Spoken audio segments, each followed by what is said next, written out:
There's been a recent trend online of animations depicting gigantic entities and alien beings appearing out of nowhere and casually eating the moon, the earth, or very similar celestial bodies. Personally, when I see these animations, I can't help but think about probably the first character to embody this concept of the godly planet eater, the insatiably hungry Galactus from Marvel Comics. As Galactus has finally been properly adapted on the big screen with the new Fantastic Four movie, I think it would be a perfect time to talk about the power scaling of the big purple planet eater himself, as Galactus is one of those characters who threatens entire planets at once and is almost never defeated by just a single opponent. I will be putting Galactus up against the entirety of the Dragon Ball universe. In this scenario, Galactus arrives on Earth at different points along Dragon Ball's timeline, looking to make the planet his meal, and we'll see how far into the timeline of Dragon Ball it takes until the Z Fighters, their allies, and enemies would be able to successfully deter the cosmic being from destroying all of it. Would the Z Fighters of the Saiyan saga be enough, or would it take an intervention from Lord Beers himself to put down a different purple destroyer? How far does Galactus realistically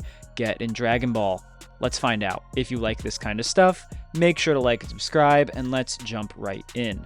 Now, to begin, we'll have Galactus arrive on the planet right at the end of the 23rd Budokai, which is the peak of strength of OG Dragon Ball before it transitions over to Dragon Ball Z. Any earlier point doesn't really matter, as the tier of scaling doesn't really change too drastically throughout the original series, and pretty much everyone who had been strong is still alive. Even King Piccolo, who did die, simply got reincarnated into Piccolo Jr. Going forward, we'll be having the heroes and villains of each arc team up, so it's not just the Z Fighters, but the entire Dragon Ball verse at that point. Still, the hard hitters at this time are obviously just Goku and Piccolo, who kinda substantially gap everyone else in power, with the closest contenders being full power Roshi, Tien, and Kami. In original Dragon Ball, the highest recorded power level is 910, which is Goku's Super Kamehameha, but as we know, his actual resting power would be far lower. Goku against Raditz, using the same technique, only output a Kamehameha that was slightly stronger at 924, meaning that during the 23rd Budokai, their power levels were only slightly lower than that of the Raditz fight, probably in the ballpark of 400 or so, which would still make their power levels over 100 points higher than the next highest recorded value, which was King Piccolo's of 260. Regardless, the same Kamehameha used by Goku is stated to have the power to shatter the moon, which is obviously pretty consistent with Master Roshi also being able to destroy the moon with ease. This acts as a nice baseline for OG Dragon Ball, as there are ways to get it a little bit higher. Using calcs from the explosion caused by Roshi in the anime, as well as some manga guides, it can be implied that when using the Kamehameha techniques or those similar, the strongest characters in original Dragon Ball can blow up planets. Again, at this point in the series, the Kamehameha is a massive multiplicative boost to your non-linear power level, so it's unlikely Goku would be able to just punch away a planet or anything like that just yet. So, how does this stack up against Galactus? Well, if Dragon Ball could win this early on in the story, I wouldn't be making this video. Now, the first misconception about Galactus that people use to massively lowball him is that he sometimes struggles to destroy planets due to the fact that he sometimes uses a machine to harvest them, but this simply isn't true. Not only are there statements that Galactus casually flexes planet-busting power in his basic suppress attacks all the time, but he has destroyed planets by himself multiple times throughout his comic book history. In fact, Galactus sometimes is portrayed as simply being so much larger than a planet that they get annihilated in the background of his fights against various cosmic beings. Even the very birth of Galactus has been stated as planet-shattering in power. So even at his worst, Galactus's casual power and basic attacks would be on the level of the absolute strongest techniques used by OG Dragon Ball characters, so unfortunately the Earth is getting eaten in this scenario. So let's move on to Dragon Ball Z. As power levels massively balloon out starting in Z, so obviously does the level of power.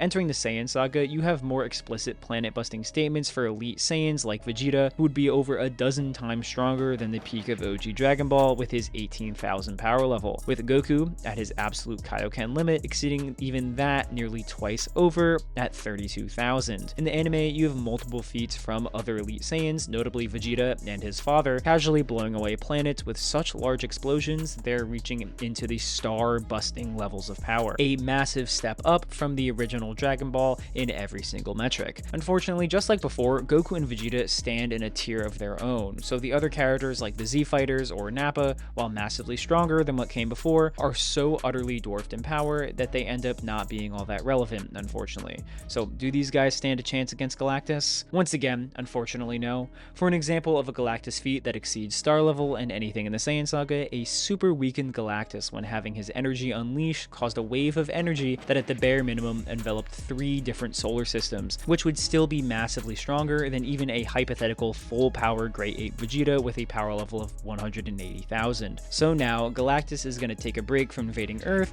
to have a Namek-sized snack. The Namek arc, of course, has another massive jump in power, with power levels growing hundreds of times higher, almost entirely from Goku and Frieza's massive strength increases from their transformations and training, at least on Goku's part. Once again, pretty much making everyone else irrelevant even more than the Saiyan saga. So can Namek, Goku, and Frieza team up to beat Galactus? As a baseline, first form Frieza's destruction of planet Vegeta can come out to star level in power, just like the far weaker Saiyans who he killed here. Given the gap between 530,000 and 120 million is over 100 times, it's pretty fair to say that Frieza, and therefore the even more powerful Goku, can extend into the solar system tier. But we don't need to speculate if they're actually that strong, because even an attack from suppressed Frieza that didn't initially destroy Namek eventually created a multi-solar system sized explosion that Frieza also survived while on essentially 1 HP, which is pretty much as blatantly multi-solar as a feat can get, and clearly even better than the 3 solar system level attack from Galactus. So is Namek and therefore Earth saved from Galactus's hunger? Unfortunately not, as Galactus of course is nowhere near full power either. If the pinnacle of Namek is multi-solar, we have Galactus in the battle with his own robot creation named Tyrant destroying multiple galaxies just as a consequence of them trading blows with each other. So maybe Goku and Frieza could give a starving Galactus trouble, but any Galactus with the degree of energy would just accidentally erase them along with Namek in a single attack. Unfortunately, I don't think there's much of a jump between Namek and Cell Saga for Galactus's casual galaxy-destroying combat to be overtaken by the likes of Super Perfect Cell, Super Saiyan 2 Gohan, or Super Saiyan Goku. Firstly, I need to actually correct an error I made in a previous video when I talked about Cell versus Ultron. In that video, I mentioned a Daizenshuu statement that says the solar system is actually a galactic nebula. When asked about it, the original translator Herms clarified that this is just a description of where it is, not what it is, like saying Los Angeles, California. So no,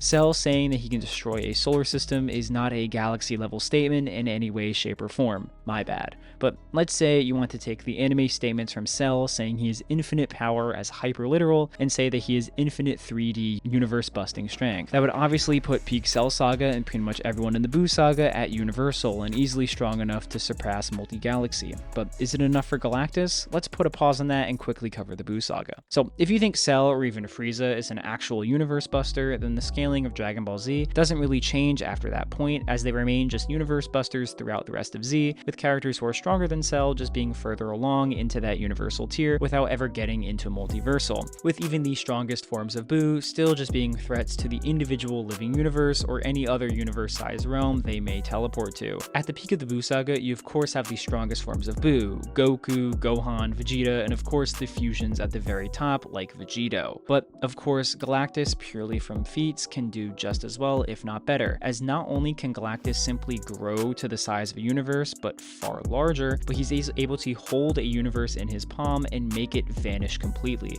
Now, admittedly, this scene is a bit vague about what exactly is happening, and it involves the Ultimate Nullifier, which used to be a part of Galactus, but got retconned into being made by the Watchers. But regardless, this isn't where Galactus's scale ends, but this is the end of Z. So let's move on to Dragon Ball Super. So assuming that Galactus is merely universal off the previous feat, then even the first arc of Dragon Ball Super would surpass him with Beerus's and Goku's clash being able to destroy the multiple universes of Universe 7's cosmology. By the present point of Dragon Ball Super, there are like a dozen characters who scale massively above the clash of Goku and Beerus in their literal base forms, while having their own transformations that are a higher multiplier than what made Goku strong enough to do that feat in the first place. You also have higher feats like Zeno destroying entire timelines. Beyond this, there are higher dimensional arguments from different guides for Gods of Destruction tier characters that can get them higher into that complex multiversal level of power. But is this enough?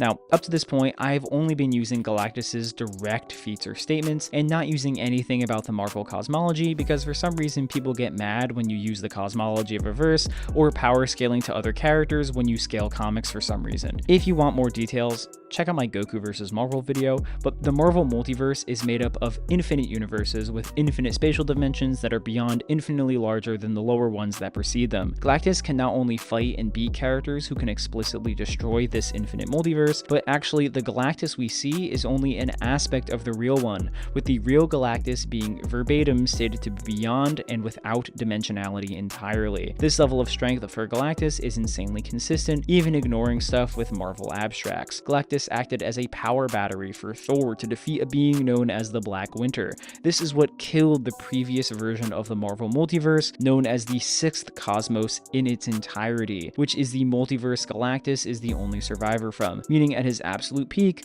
Galactus's pure power is able to strike down the forces that can kill beyond infinite dimensional gods. And unfortunately, for as much as I'd like this fight to be close, Dragon Ball Super has nothing on that level and frankly is probably never going to. The purple guy is going to eat that earth and there's nothing Goku, Beers, or even Zeno can do about it. If you made it this far, thank you so much for watching. As always, thank you to my members and I'll catch you guys in the next one. See ya.